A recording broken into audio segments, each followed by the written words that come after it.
Das Crônicas, capítulo 20, verso 12.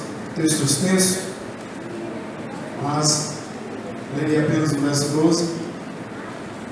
Nós citaremos alguns outros desse texto. Segunda Crônicas, segundo livro das Crônicas, capítulo de número 20, verso 12. Diz assim: nosso Deus, acaso não executarás tu o teu julgamento contra eles? Porque em nós não há força para resistirmos a essa grande multidão que vem contra nós. Não sabemos nós o que fazer, porém os nossos olhos estão postos em ti. Que Deus assim nos abençoe. Vamos orar mais uma vez. Convido você a curvar a sua cabeça para nós falarmos com o Senhor. Deus, Pai Todo-Poderoso, Criador dos céus e da terra, nesse instante, ó Deus, suplico que o Senhor aplique essa palavra em nossos corações, para que saiamos desse lugar, dessa casa de oração, ó Deus, sabendo do que é que nós ouvimos, e uma convicção, Deus amado, ímpar, Deus, sobre aquilo que o Senhor tem para cada filho e filha do reino que aqui se faz presente nessa noite. Tem misericórdia de nós, ajude-nos, ó Deus amado, a estarmos decodificando, Deus, através do Teu Espírito, aquilo que o Senhor quer falar conosco. Nós não temos condições e nem possibilidade, pelos nossos méritos, ou pelos nossos ideais, ou pela nossa sabedoria, de compreendermos. Mas o Teu Espírito, certamente, Deus amado, há de nos informar, falar e trazer a mensagem do Senhor aos nossos corações. Assim eu oro, Pai. Assim eu agradeço. Em nome do Senhor Jesus Cristo. Agora e sempre. Aleluia. Amém. Meus irmãos, a igreja primitiva, a igreja do primeiro século, ela de fato não estava alheia, distante das dificuldades que cercavam, como tem cercado a nós nesses dias de coronavírus, dias de pandemia, dias de dificuldades, dias de histerias, dias de muitas, mas muitas situações que causam medo, amedrontam a humanidade e de alguma forma levam muitos a ficarem isolados. A igreja primitiva não era diferente. A igreja do primeiro século também não estava alheia às epidemias. Ela não estava alheia às histerias em massa. Olhando um pouco para a história, perceberemos, de acordo com o relato de muitos cristãos, filhos e filhas do reino, homens e mulheres que estavam também com a responsabilidade de testemunhar Jesus Cristo. De acordo com relatos cristãos e também de homens não cristãos, a respeito de catástrofes, a respeito de tantas mortandades que aconteceram em seus dias. Uma das principais dificuldades que de fato a igreja precisa avançar, continuar, marchar em épocas que pareça ser extremamente tomada ou acinzentada, onde ela em algum momento ela venha a se perder, mas ela continua a marchar. Catalisadores, informações, tantas e tantas circunstâncias que se levantam para causar uma verdadeira explosão, algo explosivo no meio da igreja do Senhor Jesus Cristo ao longo da sua história. E os primeiros séculos da era cristã não foi diferente.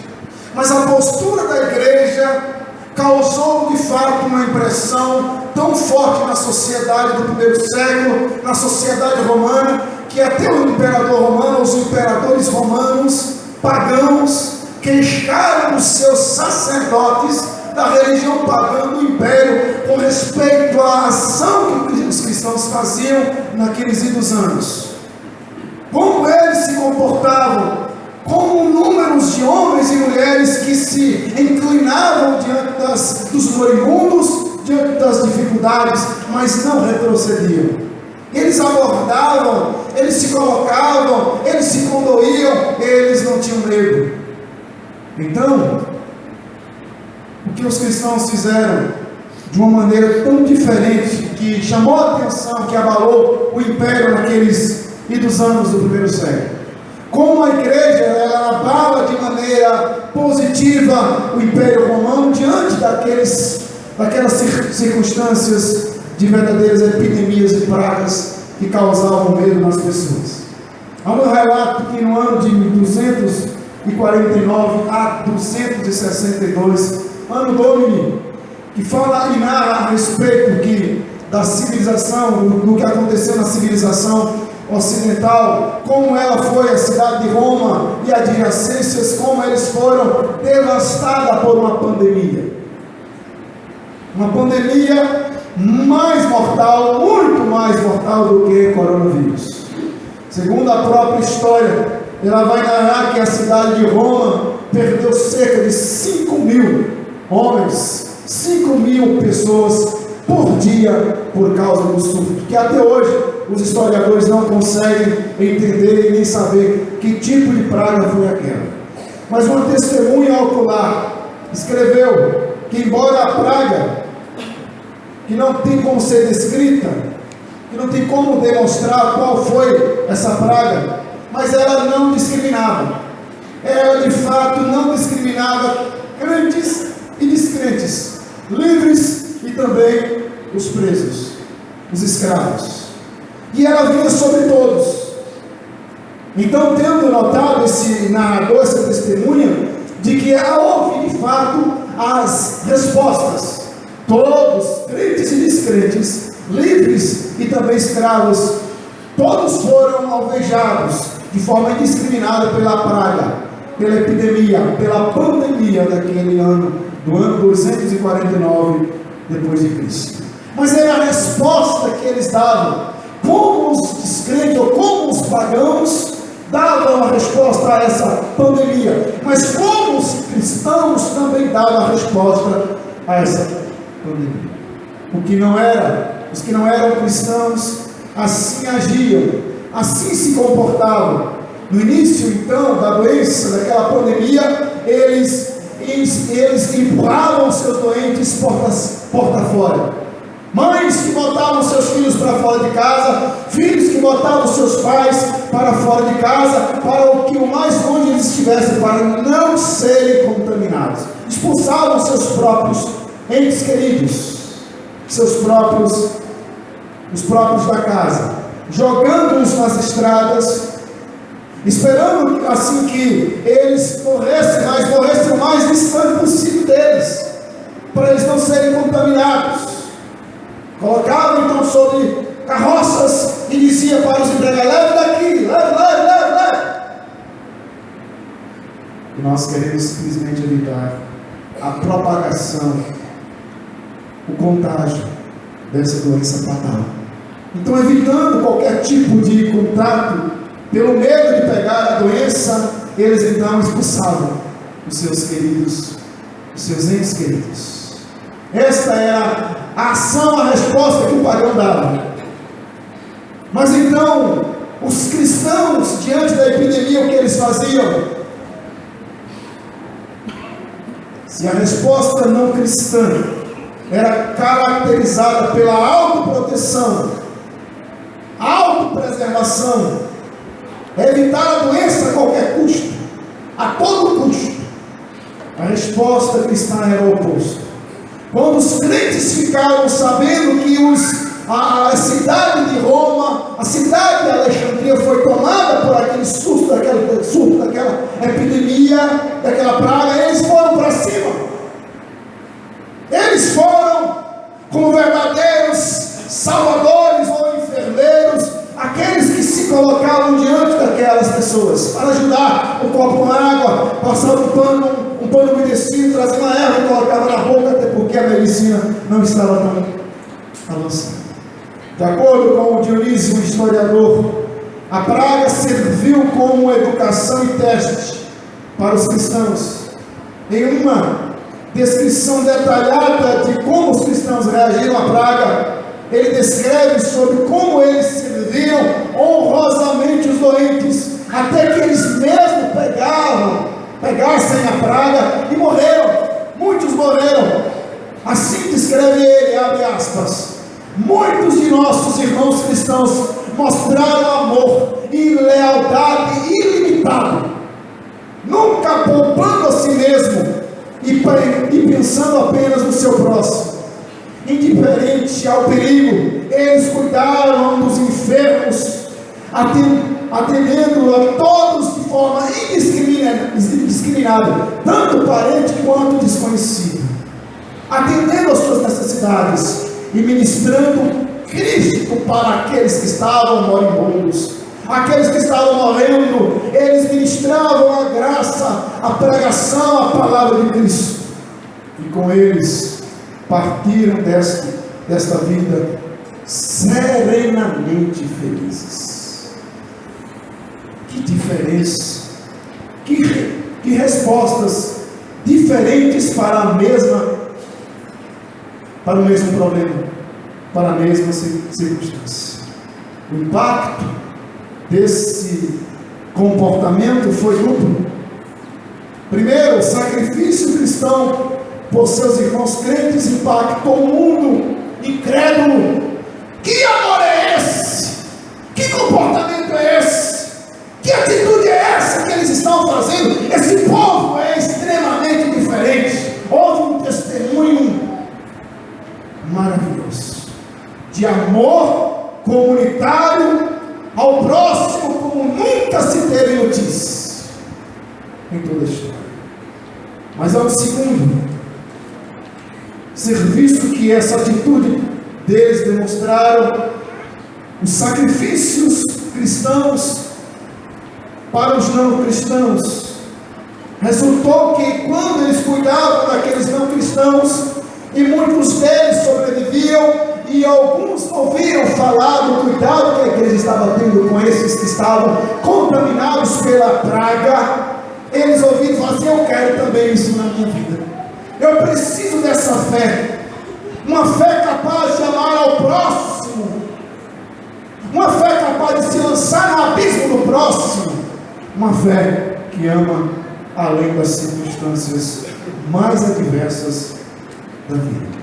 Os não cristãos olhavam para aquilo, depois de serem beneficiados do cuidado daqueles, os vizinhos não cristãos, eles automaticamente se convertiam à fé em Cristo Jesus de maneira maciça. Eu quero esse Jesus também. Eu quero esse Jesus também. Em uma carta do ano 362 depois de Cristo, o imperador Juliano reclamou que os seus patrícios helênicos romanos precisavam se igualar aos cristãos em virtudes, em benevolências, para que de fato eles pudessem compreender e entender por que eles fazem isso, por que eles têm. E o imperador cobrava dos sacerdotes da fé romana a mesma postura. Em outros lugares ele escreveu: é uma vergonha isso para nós romanos. Os ímpios galileus, eles chamavam ímpios galileus, apoiam não apenas os seus pobres parentes doentes moribundos, mas também cuida dos nossos. Palavra de Juliano no ano 362 depois de Cristo.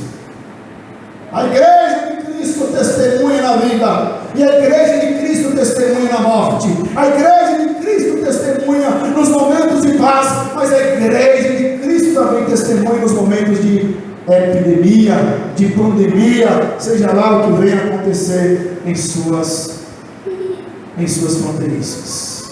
É nessa circunstância que vem sobre a humanidade para testar a fé da igreja, para nos levar a sair da nossa zona de conforto, para mostrar para nós até onde nós amamos servir, até onde nós amamos estabelecer vínculos, até onde nós sair.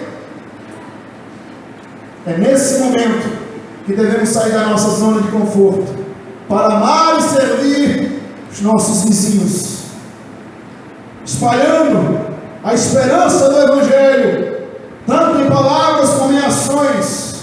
Em momento de grande medo, a igreja precisa dar uma resposta de esperança. A igreja se levanta como uma paladina da esperança, mesmo que venham circunstâncias mais violentas e horripilantes. A igreja não teme. E o que nos entristece diante dessa narrativa é que muitas igrejas estão se fechando com medo. E eu pude acompanhar durante essa semana dois comportamentos de duas igrejas diferentes. Uma igreja, automaticamente o conselho decidiu: nós não teremos culto no próximo dia 15, seria hoje. O conselho decidiu: nós não teremos mais culto. E aí uma pessoa bota embaixo: esse não é o momento de fecharmos igreja.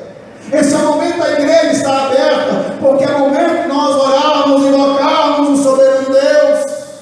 Não é o momento da igreja ter medo.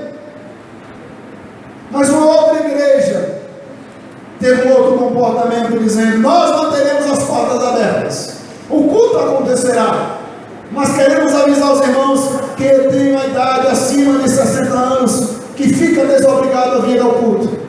Crianças abaixo de 1 ano, fica também desobrigado a vir ao culto. Se existe alguém gripado, não venha à igreja. E se existe também alguém que fez viagem lá fora, no país estrangeiro, não venha para o culto, fique na quarentena.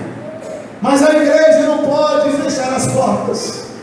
Em épocas de pandemias, em épocas de medo, a igreja precisa dar uma resposta de esperança. E a resposta de esperança é: as portas não se fecham por nada. Só debaixo de perseguição, só debaixo de muita perseguição é que a igreja de Cristo consegue fechar as suas portas contrariadas, mas ela é obrigada, mas ela se reúne em casa, como aconteceu no livro sagrado e na história da igreja primitiva também.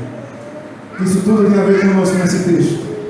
O texto nos mostra, capítulo 20 de Crônicas, que o rei Josafá, ele está encurralado por adversários medonhos e insolentes. Uma grande multidão, fortemente armada, se levanta para tomar Jerusalém, pronta para tomar como um gato que vai dar um pulo sobre o passado, para de fato atacar Jerusalém. Eles são os edomistas. Não dava tempo para reagir, nem se Josafá tivesse recurso para resistir àquele aparato de homens, muitos homens, cavalos, espadas, um verdadeiro aparato militar, que pretendia varrer Jerusalém do mapa.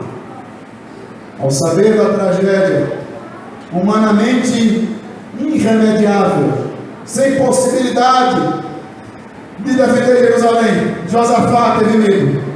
Josafá é tomado pelo medo, diz no versículo 12: não sabemos nós o que fazer. O que fazer quando não se sabe o que fazer? O que fazer quando não tem ideias para fazer? O que fazer? Nós não sabemos. Verso 12: ah, nosso Deus, acaso não executarás tu teu julgamento contra eles? Porque em nós não há força para resistirmos a essa grande multidão que vem contra nós. Não sabemos nós o que fazer, porém os nossos olhos estão postos em ti. Nós não sabemos o que fazer. Eu tenho medo, Josafá está dizendo. Temos medo, não sabemos o que fazer. E então ele dá uma resposta automaticamente meio retórica. Ele diz: ah, eu vou colocar os meus olhos em Deus, eu vou colocar os meus olhos em ti, Yahvé, eu vou colocar os meus olhos tão somente em ti. Mas o que significa colocar os nossos olhos no Senhor? Significa que todo o nosso ser e atenção deve estar focado não nas nossas circunstâncias, não na nossa aparência e naquilo que está ao nosso contorno, mas no Senhor que nos deu os olhos. Nos deu os olhos para ver a circunstância, mas também nos deu o pescoço para levantar os olhos e olhar para os céus e dizer: sim, tudo isso acontece, porém os meus olhos, os nossos olhos estão postos em Ti. Não importa a circunstância, não importa, por mais que esteja acinzentado, por mais que estejam os dias extremamente fechados, nós continuamos olhando para Ti. Os olhos estão postos em Deus. Os olhos, estamos vivendo ou presenciando os olhos de um mundo ansioso, os olhos de uma massa, mais de 7 bilhões de pessoas, todos voltados para os telejornais. Estamos presenciando os olhos de um mundo ansioso, que estão fixos, olhando para a crise da saúde global. Empresas, escolas, faculdades, cidades declaram suas quarentenas, estão atrasando as atividades em toda a esfera. A bolsa da picos aumenta e cai, as escolas se fecham, o comércio tem perdas exorbitantes, as fronteiras estão fechadas, e nos últimos dias muitas companhias de avião suspenderam as suas viagens. Os governos do mundo todo estão perdidos, sem saber o que fazer, agindo apenas de maneira paliativa. Fique em casa, lave as mãos, cuide dos seus. Não sabemos nós o que fazer, porém os nossos olhos estão postos em Ti, Senhor. Essa antiga perspectiva de Josafá é mais apropriada para 2020 do que poderíamos imaginar. Se aplica perfeitamente nesse contexto, no dia 15 de março de 2020. O verso de número 9 diz assim: se algum mal nos sobrevier, espada por castigo, peste ou fome, nós nos apresentaremos diante desta casa e diante de Ti, pois o Teu nome está nesta casa, e clamaremos a Ti na nossa angústia, e Tu nos ouvirás. Em seu contexto, como eu disse, uma delegação perigosa dos edomistas de Edom estava se aproximando de Judá, mas sua fé, a fé do rei, era abrangente. Ele estava confiando no Senhor, ou pelo menos tentando confiar no Senhor, porque a circunstância não era boa, não era fácil.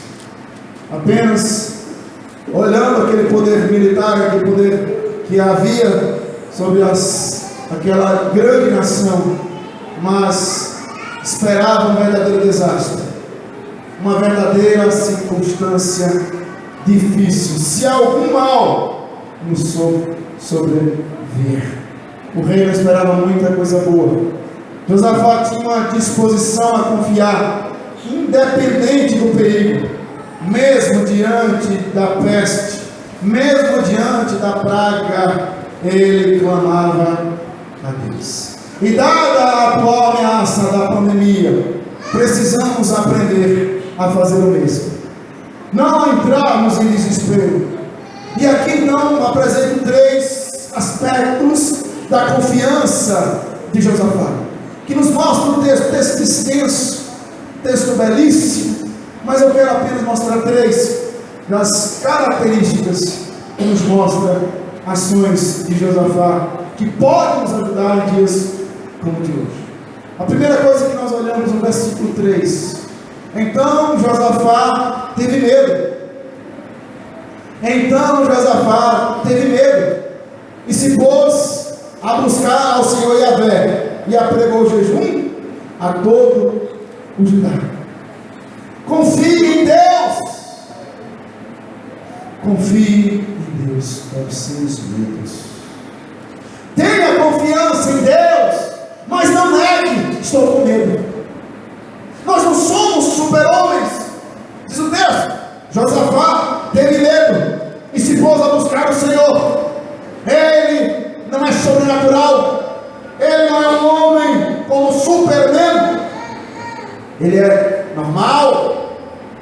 ele é perfeitamente normal. O passo inicial de quem confia na ajuda de Deus, naqueles dias, ou nos nossos dias, você deve admitir que você tem medo, deve admitir que você pode fraquejar, como eu posso. Todos nós temos os nossos medos. Pode ser um bom remédio agora chegar diante do Senhor, diante de Deus e dizer honestamente a Ele como você está. E aí você responde: eu estou assustado, eu estou frustrado, eu estou com fome, eu estou solitário, eu estou ferido, eu estou exausto, eu estou tomado por uma tristeza fora do normal, eu estou exausto, estou preocupado. Novamente o verso 3: então Josafá estava preocupado, Josafá estava com medo, Josafá estava solitário, Josafá estava ferido, Josafá estava com tudo isso que eu acabei de falar, e se pôs a buscar ao Senhor Yahvé, e apregou o jejum em todo Judá. O objetivo de expormos nossa dor não é apontar o dedo e acusar Deus. Por que Deus, o Senhor, permitiu isso acontecer em Israel, em Jerusalém, em nossa pátria, em nosso Brasil, no mundo? Por que dessa peste toda, dessa pandemia que tira a paz e que tem causado tanta dor em tantas famílias?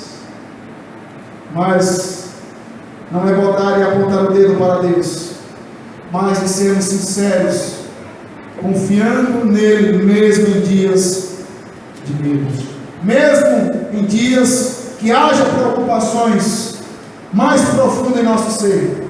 Josafá escolheu confiar no Senhor, ao que também somos chamados a confiar, e sempre fazemos essa escolha, por mais que seja difícil os seus dias, por mais que você esteja enfrentando as mais horrendas e horripilantes circunstâncias, escolha confiar em Deus, escolha confiar, descansar e buscar o Senhor Yahvé, que tudo pode, que se inclina para os seus quando nós clamamos e imploramos os seus favores. Ele confia em Deus, mesmo com seus medos.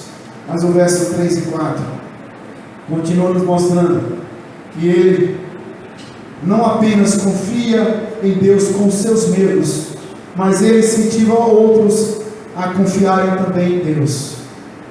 Então Josafá teve medo e se pôs a buscar o Senhor, e apregou jejum em todo o Judá. Verso 4: Judá se congregou para pedir socorro ao Senhor Yahvé.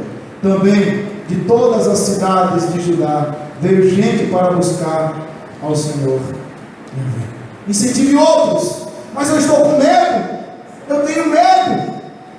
Mas também não esqueça que o seu medo não pode ser um empecilho para buscarmos ao Senhor. O meu medo não pode ser um empecilho para levar outras pessoas a confiarem também no Senhor.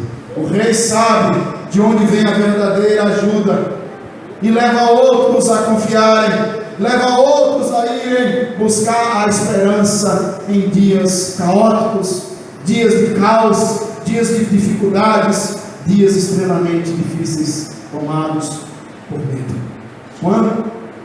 Quando todos, diz o texto, ao nosso redor, ou ao nosso redor, estão enlouquecendo, nossos vizinhos de repente temem os céus, o que esteja de fato vindo, será que está na praga de Deus? De repente alguns começam a deduzir, fazerem circunstâncias, estão enlouquecendo, e muita gente, tomada por esse tipo de comportamento, de pensamento aqui em linha filosófica, começam a fazer os seus desabafos e as suas mais horripilantes conclusões.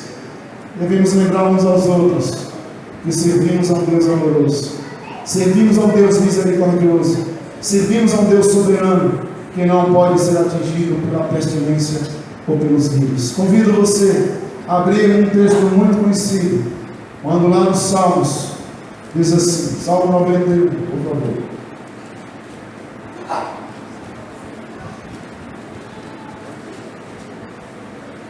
Diz no verso 91, Salmo 91, que habita no esconderijo do Altíssimo e descansa à sombra do Onipotente, e diz ao Senhor: meu refúgio, meu baluarte, Deus meu em quem confio, pois Ele te livrará do laço da morte, da peste perniciosa, cobrir-te-á com as tuas penas, e sobre as tuas asas estarás seguro, e a sua verdade é pavio escudo. Não te assustará do terror noturno, nem da seta que voa de dia, nem da peste que se propaga nas trevas, nem da mortandade que assola ao meio-dia. Cai-me ao teu lado, 10.000 à tua direita, e tu não serás atingido. Somente com os teus olhos contemplarás e verás o castigo dos ímpios. Pois disseste: o Senhor é o meu refúgio, fizeste o Altíssimo a tua morada.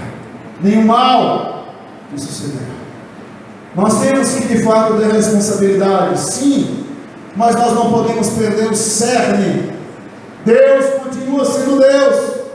A pandemia sopra de um lado, a epidemia sopra de outro, terremoto vem, maremoto vai, peste vai. De vez em quando o homem é homem, existe pestilências, existe pragas.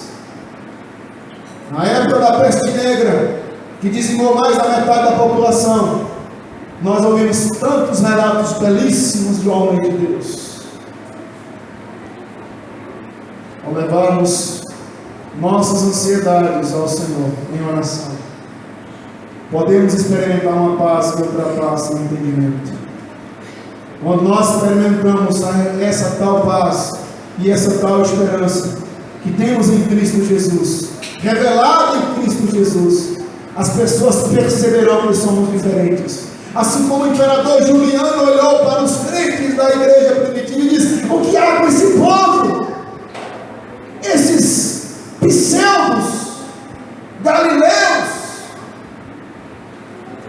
cobrava dos seus sacerdotes agir da mesma forma. Mas quem vai encarar a pestilência?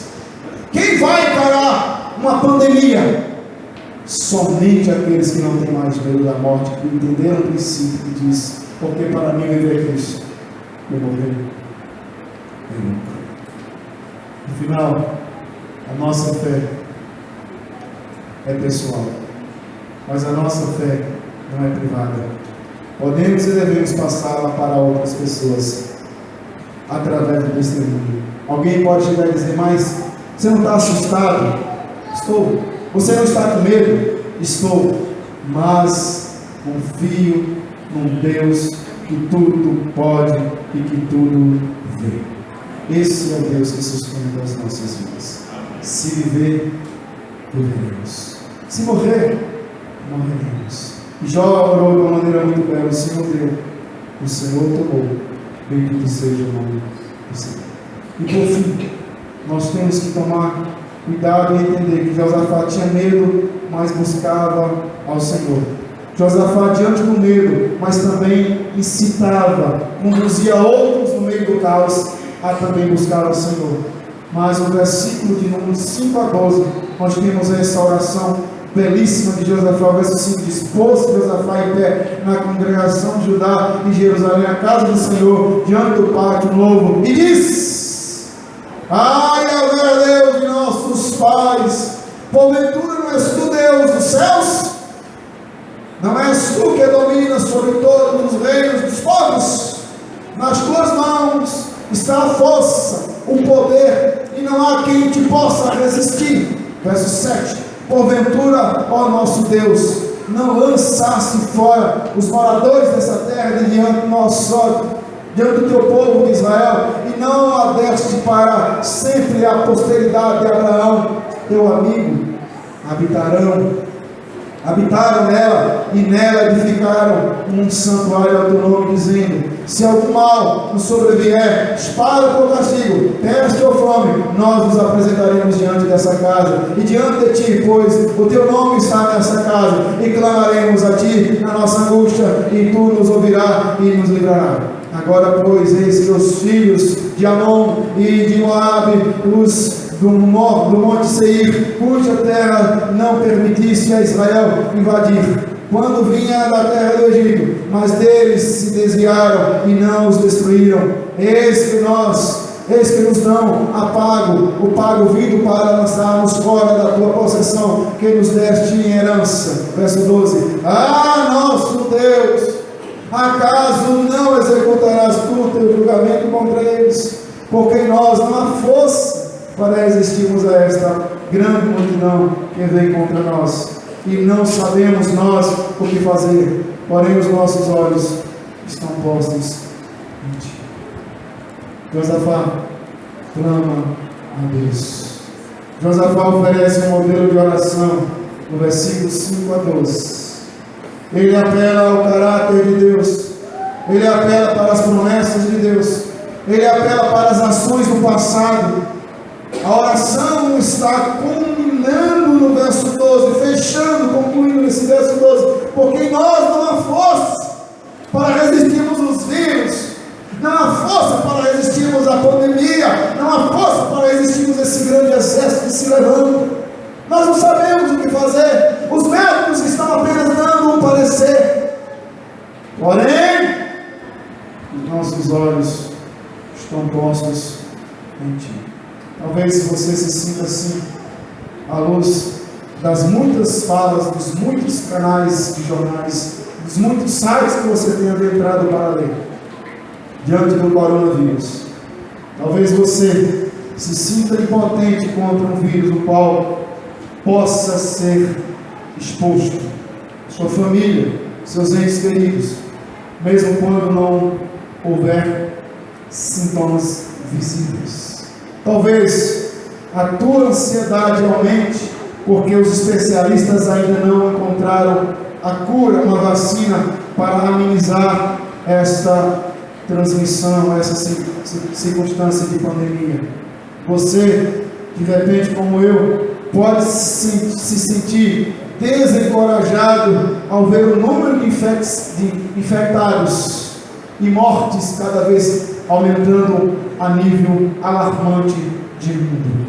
Neste caso, junte-se comigo a Josafá ao declarar que você está desamparado, como nós estamos, mas sua esperança tem que estar fixa tão somente nas mãos de um Deus Todo-Poderoso. Quantas de nossas orações devem terminar com uma frase como esta? Esta é a postura do cristão. Apele para o caráter de Deus, confesse sua incapacidade e coloque os seus olhos fixos no autor e consumador de todas as coisas. A conclusão que eu quero chegar com os irmãos, o verso 15 a 17, que diz assim: E disse Deus: Dai ouvido, todo Judá, vós moradores de Jerusalém, e tu, ó rei Josafá, ao que vos diz o Senhor Yahvé: Não temais, nem vos assusteis, por causa dessa grande multidão, pois a peleja não é vossa, mas de Deus. Neste encontro não tereis de pelejar. Tomai posição, ficai parados e vede o salvamento que o Senhor Yahvé vos dará. Ó Judá e Jerusalém, não temais, nem vos assusteis amanhã. Saíres ao encontro, porque o Senhor Yahvé é convosco. Sabemos que são dias difíceis, dias que existem e mostram que tem um Deus soberano, mas também a responsabilidade humana. Cuidado que nós precisamos ter. E essa história é um pequeno exemplo de uma batalha espiritual maior para todos, em todas as épocas, que enfrentam suas lutas e suas dificuldades. Temos aqui um problema letal, sobre o qual nós não podemos fazer nada, por conta da própria circunstância. Não tem como fazer. Embora estamos tentando fazer alguma coisa, o coronavírus pode se estabilizar na próxima semana, ou pode piorar.